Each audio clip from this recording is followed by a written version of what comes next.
Welcome to the France 24 Observers. This show is based on our network of observers. They're ordinary people who tell us what's going on where they are and send in photos and videos to document it. We check everything here in Paris and bring the best to you.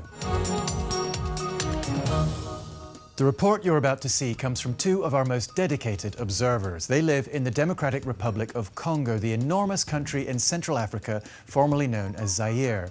Now, they are in the eastern part of the country, which has seen years of on and off fighting between dozens of different groups. You've got national armies, mutinous soldiers, rebels, you name it.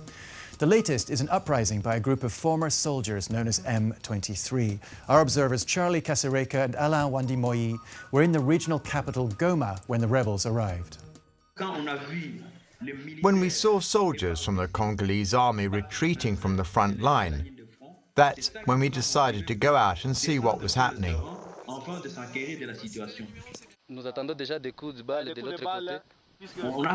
We spent most of the morning with the soldiers. They were getting ready to counterattack the M23 rebels. I took some photos. Then some shooting broke out. We got down on the ground. It was a little hairy. I took some pictures of military equipment too. Things like boots, soldiers' boots, that had been abandoned along the road when the army was running away. There were helmets abandoned too, left by the side of the road. The day after the rebels took Goma, we woke up to find there was no water running. There was no electricity either. I took my camera and I went out into the street. It was chaos. There were lots and lots of people out, going down to the lake. Some of them were even getting water from the lake and taking it home. It wasn't very easy. It was pretty dangerous. We did it out of a sense of duty to keep the population informed.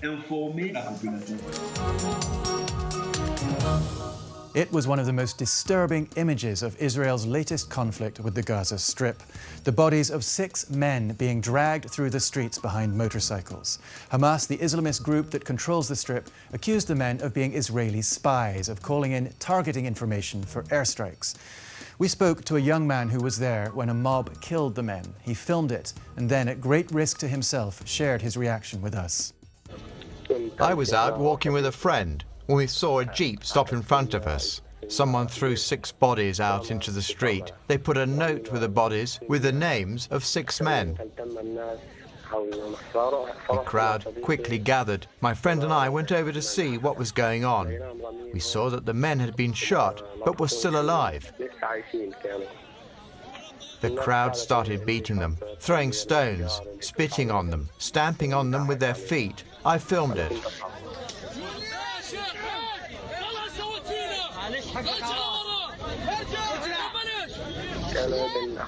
The son of one of the men was there too. He was yelling, "My father, my father!" People made fun of him. One person said, "Oh, do you want to kiss him to say goodbye?" Eventually, people came and took the son away. Then some other people showed up. They tied the bodies up with rope, then attached them to motorbikes. They dragged them through the streets of Gaza.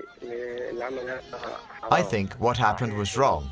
Yes, you have to punish collaborators, but not by mob violence. They should be tried by a proper court. Hamas has denounced the mob violence and says the people responsible for killing the men will be brought to justice. Now for our weekly roundup of images and stories sent in by our observers. First stop, Kenya, East Africa, the town of Garissa near the border with Somalia. Our observer Michelle tells us the residents there are used to seeing Kenyan army troops in the area, part of their ongoing efforts to fight Somalia's Al-Shabaab militia. But the soldiers brought violence to the town itself recently. Angry over the killing of 3 of their men, soldiers opened fire in the town, killing 1 person and hitting 7 others. Now, China. Long lines of people waiting, not for the latest iPhone or for Rolling Stones tickets, but for cabbages. China's farmers had a bumper crop this year, but that's led to a collapse in prices. Many farmers have chosen to let their cabbages rot in the ground, but others have decided to give them away for free, to the delight of Chinese consumers.